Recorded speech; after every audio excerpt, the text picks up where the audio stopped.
오늘 말씀으로 하나님과 멀어진 유다 가정의 시련이라는 제목으로 함께 말씀을 나누겠습니다. 어제 우리는 요셉이 하나님의 인도하심으로 애굽 바로 왕의 경호대장인 보디발의 집에 팔려가게 됨을 함께 보았습니다. 그 모든 것이 하나님의 섭리였고 또 그 인도하심 자체가 하나님의 친밀한 간섭함이란 것을 보았죠. 이제 성경은 바로 이어서 유다의 이야기를 하고 있습니다. 37장에서 50장까지 이 모든 것은 요셉의 이야기로 이어가고 있는데요. 그런데 굳이 38장이 한 장이 끼어서 다른 이야기를 하고 있습니다. 바로 요셉과는 상관없는 유다의 이야기입니다. 그런데 이 38장의 기록이 그러한 시간적인 흐름을 하고 그냥 끼어든 이야기는 아닙니다. 하나님의 구속사에서 빼놓을 수 없고 그래서 창세기에서 반드시 다뤄야 하는 이야기이기 때문에 이 창세기 저자는 이 이야기를 요셉의 본격적인 이야기가 시작되기 전에 우리에게 먼저 알려주고 있습니다. 요셉이 팔려가고 다시 그 가족들과 상봉하게 되기까지의 약 20년 동안의 기간 사이에 있었던 일이라고 할 수 있습니다. 말씀 보겠는데요. 오늘 본문은 크게 두 단락으로 나뉩니다. 첫 번째 단락은 1절에서 5절까지의 말씀이고요. 유다 가족의 형성에 대해서 이야기를 하고 있습니다. 두 번째 단락은 6절 마지막 11절까지의 단락이고요. 악을 행하는 유다 가족에 대해서 다루고 있습니다. 먼저 1절 말씀부터 함께 보겠습니다. 그 즈음에 유다는 자기 형제들을 떠나 히라라고 하는 아둘람 사람에게 갔습니다. 그 즈음에라고 이렇게 번역되었는데요. 그 즈음만 생각한다면 어제 읽었던 이야기하고 연결해서 그때쯤인가라고 생각할 수도 있지만 사실 이 원어적인 의미는 그리고 다름 아닌 그때에 그 일이 있었다라고 이야기를 하는 것입니다. 그런데 이 그때에라고 하는 것이 어제 본문과는 사실 시간적으로 이어지지는 않습니다. 아까 말씀드렸던 것처럼 요셉이 애굽에 팔려가고 다시 그 가족들을 상봉하기까지 약 20년이라는 시간대, 그 사이 시간에 있었던 일입니다. 우리가 곧 살펴보겠지만 이 이야기의 전개는 상당히 시간을 빠르게 지나가서 이야기를 하고 있음을 확인할 수 있습니다. 지금 1절에서 유다가 자기 형제들을 떠났다라고 이야기를 하고 있는데요. 떠나서 어디를 갔는가? 이 아둘람이라는 곳으로 갔다고 합니다.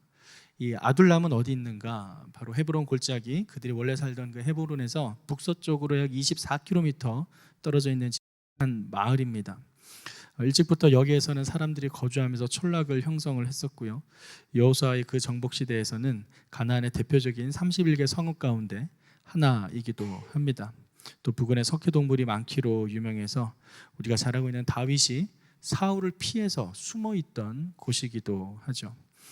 이렇게 아둘람은 성경에서 좀 자주 등장하고 언급되기는 하는데 사실 정확하게 이 아둘람 사람 히라가 어디에 살았는지에 대해서는 확인할 수는 없습니다. 이 히라라는 인물은 또 누구인가? 이 이름의 의미는 훌륭하다, 장엄하다, 빛나다 라는 의미가 있는 언어적 의미를 갖고 있는데요. 고상함이라는 뜻을 가지고 있습니다.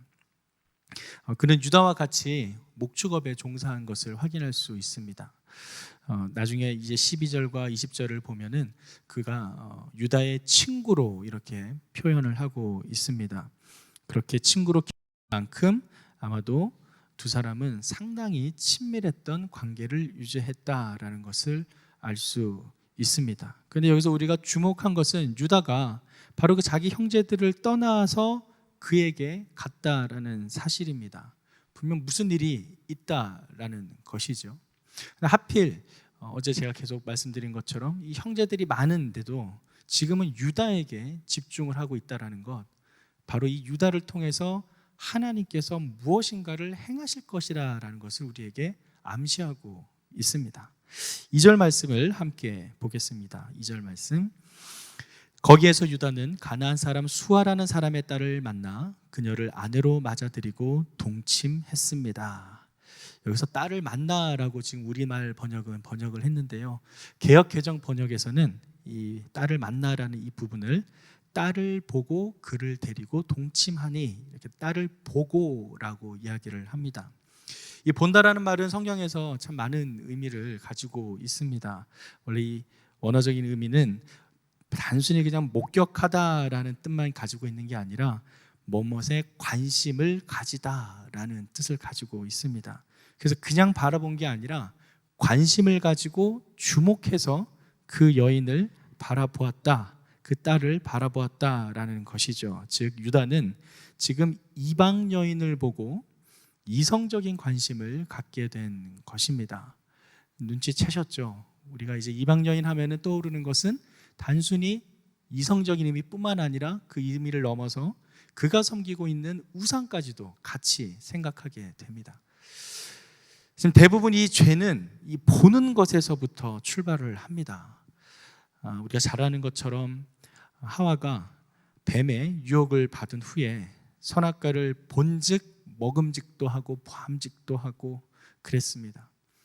봤을 때 보는 것으로 말미암아 죄가 태동하게 되는 것이죠. 또 노아의 시대에는 하나님의 백성들이 사람의 딸들을 보았을 때 그들에게 좋아하는 마음이 생겨났고 또 결혼을 하게 됐다라고 이야기를 합니다. 그 모든 죄의 시작이 바로 이 보는 것에서 시작한다는 것을 알 수 있습니다. 오늘 이 본다라는 동사가 쓰인 이 장면에서도 마찬가지입니다. 그렇게 우리는 이 보는 것에 상당히 주의해야 합니다. 왜냐하면 우리는 눈에 보이는 것을 우리가 원하는 대로만 보고 있기 때문이죠. 우리가 보는 것이 전부인 거라 생각하고 하나님의 인도하심과 관계없이 우리 뜻대로 그것을 마음대로 해석한다라는 것입니다.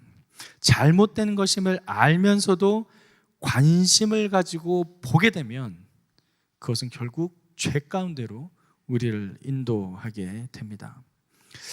이처럼 지금 유다는 분명 하나님의 언약을 받은 언약의 후손임에도 불구하고 자신이 보는 것으로 말미암아 죄의 시작이 되었음을 알 수 있습니다. 바로 언약의 후손이 우상을 숭배하던 이방인 여인과 긴밀하게 접촉함으로써 바로 그 가나안인들이 가지고 있던 우상신앙을 인정하게 되는 것이고요. 결국에는 바로 여호와 하나님을 향한 그들의 신앙을 희석시키고 또 동시에 그들이 갖고 있던 선민 사상의 그 선민 주체성을 상실시키는 그러한 일을 저지르는 것입니다. 이 보는 것 정말 중요합니다. 저도 오늘 새벽기도 나오는 길에 집에 이제 종량제 쓰레기 봉투가 묶여 있는 걸 보고 이게 아내가 나에게 갖다 버리라는 뜻이구나 싶어서 들고 나왔습니다. 시간을 맞춰서 오기 위해서는 제가 늘 가던 길이 있어요. 늘 가던 길을 잘 가야 되는데 오늘은 특별히 쓰레기 종량제 봉투를 들고 있기 때문에 이걸 버리고 가는 길을 생각을 해야 됩니다. 제 나름대로 이제 생각을 한 거죠. 근데 양손에 뭐가 들고 있었어요. 양손 이쪽 손에도 뭔가 다른 제 물건들이 들고 있었고 이쪽 손에는 쓰레기 종량제 봉투가 들려 있었어요. 갔어요. 근데 이제 쓰레기 종량제 봉투를 넣으려면 쓰레기통에 뚜껑을 열어서 넣어야 되잖아요. 아시죠? 남편들만 아시나요? 네. 그래서 큰 쓰레기통 뚜껑을 열어야 되는데 지금 제가 양손에 뭔가가 있으니까 뚜껑이 열려있는 쓰레기통으로 가야 이걸 빨리 버리고 제가 차를 타고 시간에 맞춰 올 수 있겠다라는 계산을 먼저 한 거죠. 그래서 지금 제 머릿속에는 뚜껑 열린 쓰레기통만 계속 찾는 거예요. 가는 길에. 그래서 제가 가는 길을 계속 아파트에서 주차장까지 잘 걸어가는데 제 눈은 계속 쓰레기 뚜껑 열린 쓰레기통 거기에만 향해 있는 겁니다. 그런데 가는 길에 보다 보니까 이렇게 꺾어서 걸어가면은 또 바로 차를 갈 수 있는데 꺾기 전에 저 바로 앞에 좀 더 떨어진 곳에 뚜껑 열린 쓰레기통을 발견했어요. 이때다 싶어서 저는 바로 원래 가던 길을 벗어나서 다른 길로 가서 좀 더 돌아서 이제 쓰레기통을 버리고 원래 가던 길로 갔죠. 놀라운 걸 발견했습니다. 꺾어지자마자 바로 그 지점에 뚜껑 열린 쓰레기통이 있던 거예요. 아차 싶었어요. 역시 하나님은 신실하신 분이신데 내가 내 눈을 의지하여 그 길을 벗어나니 조금 늦겠구나. 그냥 갔던 길을 그대로 갔으면 하나님께서 이미 쓰레기통 뚜껑 다 열어놓은 걸 보여주셨는데 그냥 내 눈에 찾기 위해서 그냥 사방사방 이렇게 찾다가 결국 딴 길로 갔다가 돌아오게 되고, 하나님의 인도하심은 그저 원래 우리가 순리대로 살았던 그 길을 가면 그 길 가운데 열어주는구나 라는 것을 오늘 아침에 이 새벽에 경험하며 오는 길이었습니다. 사랑하는 성도 여러분, 눈에 보이는 것, 우리는 눈에 보이는 것에 연약하지만 하나님의 인도하심은 정말 신실하게 우리를 믿음 가운데 인도하시는 줄 믿습니다. 평소에 여러분들이 생활하시는 그 믿음의 루틴을 계속 이어가시길 바랍니다. 그 안에서 분명 하나님은 우리에게 친밀하게 역사하십니다. 계속해서 3절과 5절까지의 말씀을 함께 보겠습니다. 3절에서 5절 말씀입니다.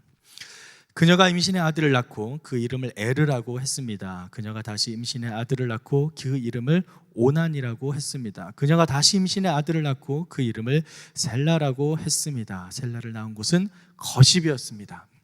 지금 3절의 말씀이 진행되는 동안 최소 3년 이상의 시간이 흘러갑니다. 연속해서 아들을 낳았다는 것이 이제 최소 3년이고 상당히 빠르게 전개되고 있음을 알 수 있습니다.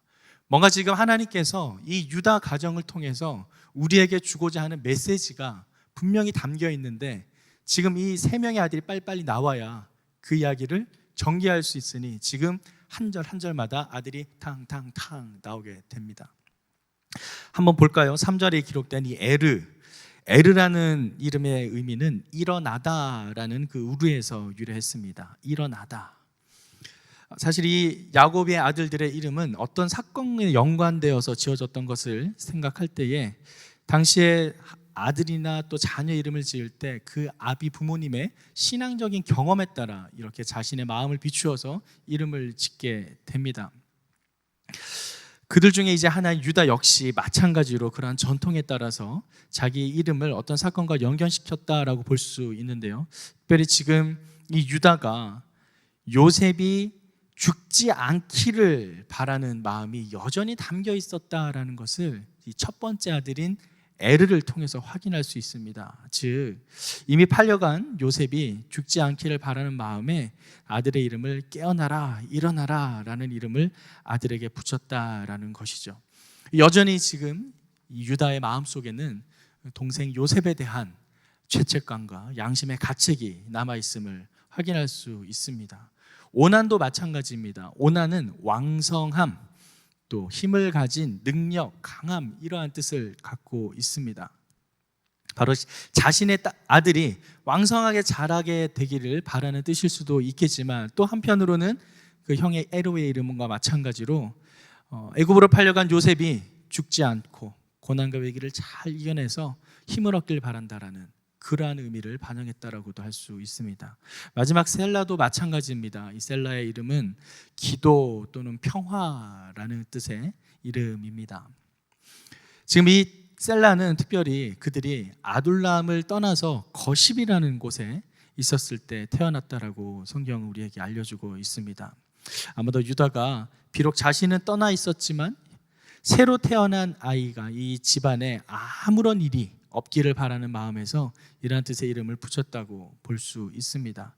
또 한편으로는 이방 땅에 팔려간 그 동생 요셉에게도 아무 일도 없이 평화가 깃들기를 그러한 마음으로 이름을 지었다라고 할 수 있죠. 이렇게 그 자신의 아들들의 이름 에르, 오난, 셀라를 통해서 지금 이 유다는 자신이 동생 요셉에게 행했던 그 일에 대해 양심의 가책을 느끼고 그가 살아가는 평생에 계속해서 마음에 품고 있음을 확인할 수 있습니다.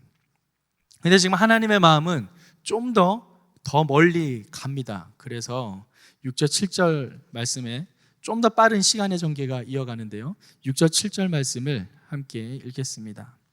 시작. 유다는 마다를 에르를 위해 아내를 맞아 들였는데 그녀의 이름은 다말이었습니다. 유다의 맏아들 에르는 여호와께서 보시기에 악했으므로 여호와께서 그를 죽이셨습니다.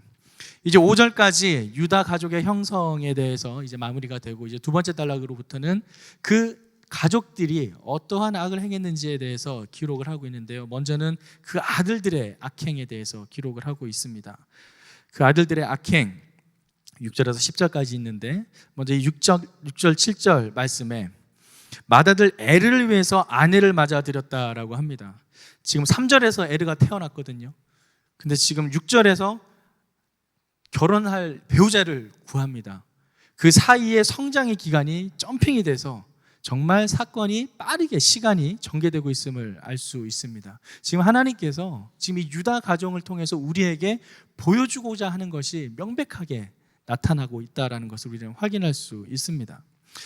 자기 마음에 드는 여자를 골라서 아들에게 그 아내를 직접 소개하고 구해주고 있는 모습입니다. 아무리 있는 장자였던 에르의 그 나이가 상당히 어렸기 때문이지 않을까 추측할 수 있는데요. 유다는 이렇게 아들을 일찍 결혼을 시킴으로써 가나안 족속에게 그 당시에 만연되어 있던 그런 성적 문란에 빠져드는 것을 막으려는 의도라고 볼 수 있습니다. 또 아니면은 이 장자 에르가 이미 가나안 거민들과 어울려서 방탕한 생활을 하고 있었기 때문에 그러한 방탕한 생활을 끝내고 빨리 결혼을 시켜서 정상적인 가정을 꾸리도록 하기 위한 조치였다라고도 할 수 있습니다. 그래서 그가 맞아들인 며느리의 이름, 그 이름은 다말입니다. 이 다말이라는 이름은 셈족 계열에서 많이 사용되었는데요, 종려나무라는 뜻을 가지고 있습니다. 종려나무 아시죠? 언제 쓰였죠? 예수님께서 종려주일에 예루살렘 성에 입성을 하실 때 예루살렘 백성들이 흔들었던 나무 가지가 이 종려나무입니다. 바로 그 이름의 뜻을 가진 다말, 가나안 족속의 여자입니다. 자, 그런데 7절 말씀에 그 맏아들 에르가 하나님 보시기에 악했다라고 합니다. 구체적으로 무엇이 악했는지는 기록되어 있지 않지만 하나님께서 직접 그의 진노의 손을 펼쳐서 죽이실 만큼 악했다라는 것, 이것을 볼 때 그는 분명 여호와 하나님이 아닌 다른 우상신을 섬기는 배도를 했지 않았나라고 생각할 수 있습니다. 가나안 지역에 문란했던 그 성적 타락으로 말미암아 그의 육체는 물론이고 그가 섬기던 여호와를 버리고 그 이방신들을 따라 타락한 생활을 살았다라는 것을 알 수 있습니다. 그러기에 그는 하나님을 버리고 가나안 땅의 우상을 따랐기에 하나님은 그를 죽이셨던 것이죠. 자, 이 아들이 죽게 되자 그 다음 유다는 그 다음 방책을 생각하게 됩니다. 그것이 그 후손을 잇기 위해 그 동생에게 그 며느리를 전해주는 것인데요, 그 기록이 8절에서 10절까지 기록되어 있습니다. 함께 살펴볼게요. 8절에서 10절 말씀을 함께 읽겠습니다. 그러자 유다가 오난에게 말했습니다. 내 형수와 결혼해 시동생으로서의 의무를 다하고 내 형의 자손을 낳아 주어라. 그러나 오난은 그 자손이 자기의 자손이 되지 못할 것을 알고 그녀의 침소에 들 때마다 형의 자손이 생기지 않도록 땅에 설정했습니다. 그가 한 짓이 여호와께서 보시기에 악했으므로 여호와께서 그도 죽였습니다. 결론적으로는 이 둘째 아들도 죽게 되는데요, 하나님께서 보시기에 악을 행했다라고 합니다.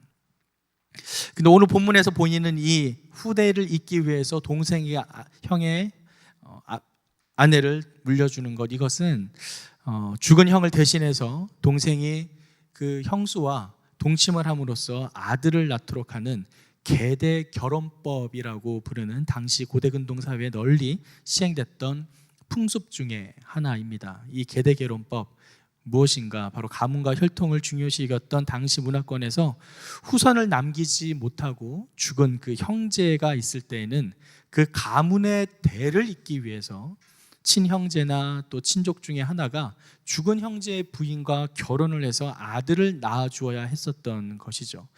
이와 같은 계대 결혼의 규례는 훗날에 모세의 율법에도 명시되었는데요, 신명기 25장 5절 6절 말씀에는 이런 말씀이 기록되어 있습니다. 제가 읽어드릴게요. 형제들이 함께 사는데 그중 하나가 죽고 아들이 없거든 그 죽은 자의 아내는 나가서 타인에게 시집가지 말 것이요, 그의 남편인 형제가 그에게 들어가서 그를 맞이하여 아내로 삼아 그의 남편의 형제된 의무를 그에게 다 행할 것이요, 그 여인이 낳은 첫 아들이 그 죽은 형제의 이름을 잊게 하여 그 이름이 이스라엘 중에서 끊어지지 않게 할 것이니라. 당시 거룩한 하나님의 민족 백성을 만들어야 했던 하나님께서는 이 계대 결혼법을 통해서 거룩한 민족이 형성될 수 있도록 이방 족속과 섞이지 않은 하나님의 선택된 백성의 민족이 이루어가기 위해서 이 계대 결혼법을 허락하셨던 것입니다. 그렇기에 이 죽은 형제의 이름이 이스라엘 중에서 끊어지지 않게 하는 것은 정말 그 형제들을 위한 배려이며 형제를 향한 사랑에서 비롯된 것이죠. 그래서 이 계대 결혼은 해도 좋고 안 해도 좋은 그런 것이 아니었습니다. 우리가 보기에는 지금 너무도 황당한 제도이긴 하지만 그 당시에는 거룩한 하나님의 민족을 이루기 위한 하나님의 방법이었고 시동생 된 자로서 마땅히 행해야 될 책임이자 의무였습니다. 우리가 잘 아는 것처럼 룻이 그 계대결혼법을 통해서 보아스에게 시집을 다시 가는 것을 확인할 수 있죠. 그런데 만약 이 죽은 형을 위해서 이 의무를 이행할 책임을 동생이 지지 않는 경우에는 그 과부 형수가 장로들 앞에서 그 이행을 하지 않는 자의 책임을 묻게 됩니다. 그래서 그의 발에 신음 벗겨내고 그 얼굴에 침을 뱉음으로써 공개적으로 그 시동생에게 모욕을 가할 수도 있었습니다. 그 정도로 이 계대 결혼의 의무를 행하지 않는 것은 본인은 물론이고 그 가문의 수치가 되는 사건이었죠. 그런데 지금 오늘 기록된 말씀에서 이 오난이 그 계대 결혼법의 거룩함을 지키지 않는 모습을 보여준 것입니다. 그 형수님과 동침을 했지만 땅의 설정을 함을 통해서 자식이 낳은 그 아들이 형의 가문을 잇고 재산을 상속받는 것에 대해서 싫어하는 자신의 감정을 드러낸 것입니다. 분명 그 자식을 낳더라도 형 대신에 자신은 장자의 권한을 누리지 못할 것이다 라는 것을 알고 있었던 것이죠. 그래서 이러한 탐심과 이기심으로 말미암아 이 오난은 이 형의 가문에 대한 하나님의 그 긍휼과 사랑을 베푸는데 인색해졌다라는 것을 우리는 확인할 수 있습니다. 결국 이러한 오난의 행위는 하나님 보시기에 악했기 때문에 그 형과 마찬가지로 하나님은 그 악함으로 말미암아 그를 죽이게 됩니다. 이것은 단순히 형의 계대결혼법을 따르지 못했을 뿐만 아니라 부모의 명령을 거역하고 또 하나님을 모독하는 죄를 범했기 때문이죠. 이렇게 지금 유다 가정 중에 첫 번째 아들과 두 번째 아들은 하나님 보시기에 악을 행해서 죽음을 당하게 됩니다. 자, 이때 아버지는 어떻게 반응을 했어야 좋을까요? 아들들이 그렇게 죽어나가는 모습을 보고 그는 분명히 뭔가 우리 가정에 문제가 있구나, 뭔가 잘못 돌아가고 있구나라는 것을 분별력 있게 깨닫고 뭔가 하나님께 조치를 구하고 기도를 했었어야 마땅합니다. 하지만 그는 하나님께 기도하는 모습은 보이지 않고 다른 행동을 취하는데요. 마지막 11절 말씀을 함께 읽겠습니다. 유다가 며느리 다말에게 말했습니다. 내 아들 셀라가 자랄 때까지 내 친정에 가서 과부로 있어라. 유다는 셀라도 형들처럼 죽게 될지 모르겠다고 생각했습니다. 다말은 친정에 가서 살았습니다. 팔이 안으로 굽는다고 해석을 해야 될까요? 자기 아들만 생각한 겁니다. 이거 분명히 이 다말에게 문제가 있다라고 생각을 한 거예요. 지금 그가 처한 첫 번째 조처는 며느리를 친정에 가서 과부로 살라고 합니다. 이 또한 계대 결혼법을 잊지 않는 악한 모습입니다.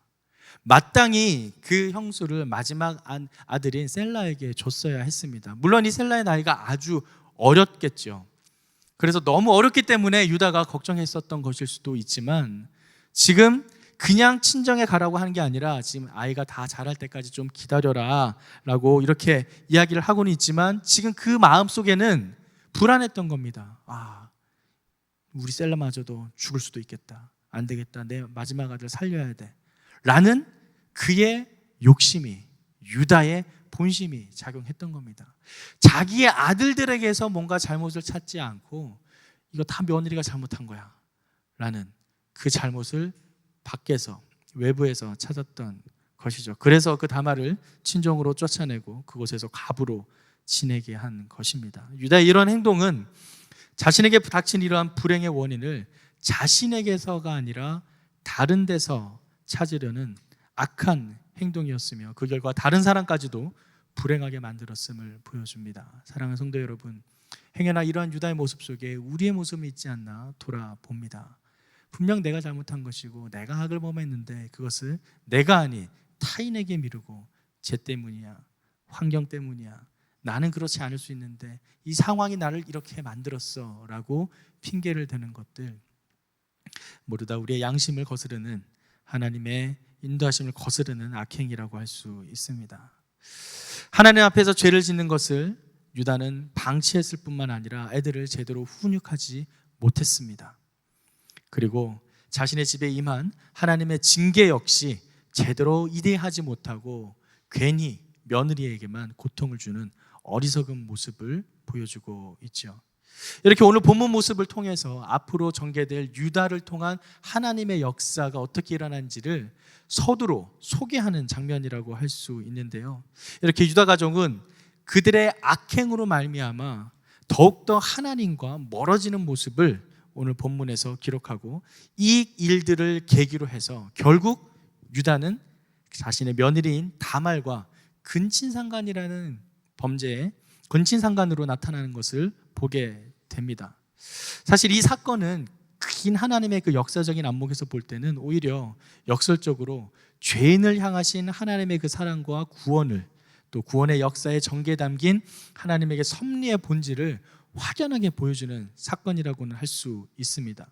물론 이 유다와 다말 사이에 결과적으로 나타나는 이 근친상간이라는 것은 어떤 면에서도 합리화될 수 없는 추태입니다.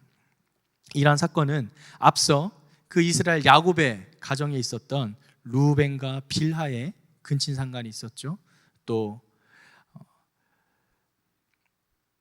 세겜족의 학살 사건, 시므이가 다 쳐 죽였던 그 학살 사건, 그리고 또 형제들에 의해서 요삽이 인신매매 당했던 그런 사건과 동일선상에서 정말 이 땅의 유일한 언약의 가문이었던 그런 집안에서는 정말 일어나지 말았어야 될 수치스러운 일들이었습니다. 그런데 놀라운 것은 바로 이 수치스러운 사건을 통해서 베레스가 태어납니다. 우리가 잘 아는 것처럼 이 베레스를 통해 예수 그리스도의 계보가 이어지죠. 즉 하나님께서는 의도적으로 이처럼 불륜의 핏줄을 가장 큰 영광과 축복의 핏줄로, 또 온 세상의 구원을 위한 역사가 이어질 바로 그 핏줄로 삼아 주신 것입니다. 우리가 보기에는 악하고 수치스럽고 명예롭지 못한 그 일들이 하나님께서는 그걸로 말미암아 하나님의 역사를 써 나갔다라는 역설적인 모습을 보여주는 건데요. 이방인의 또 가나안 출신 여자죠. 또 불륜을 위해서 자녀를 출산한 이 다말.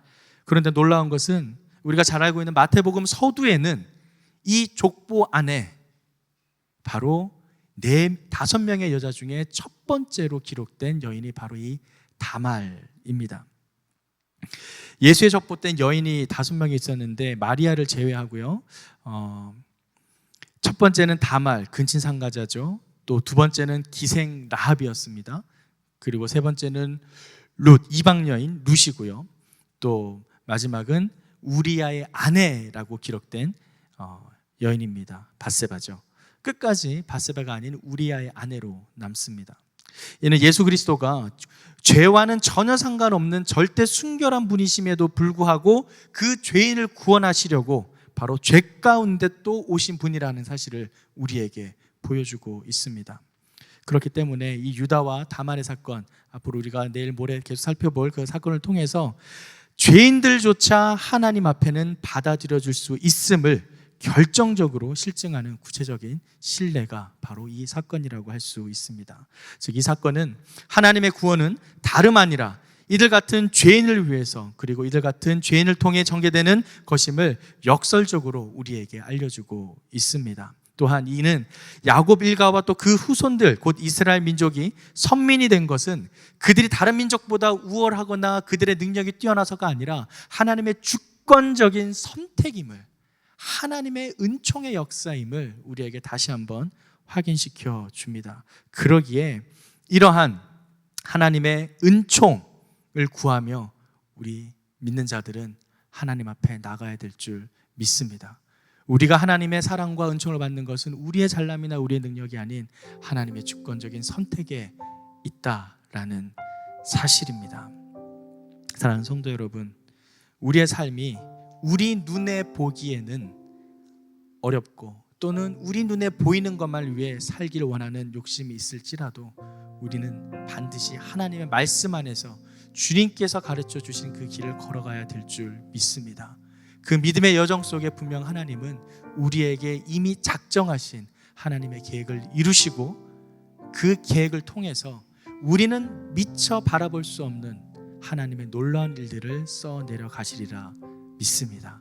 그러기에 매일매일 하루 우리의 삶 속에 날마다 우리에게 이미 역사하고 계신 하나님의 인도하심을 민감하게 캐치하고 또 거기에 반응하면서 하나님의 백성된 거룩한 삶을 살아가는 저와 여러분들의 삶이 되기를 주님의 이름으로 축원합니다.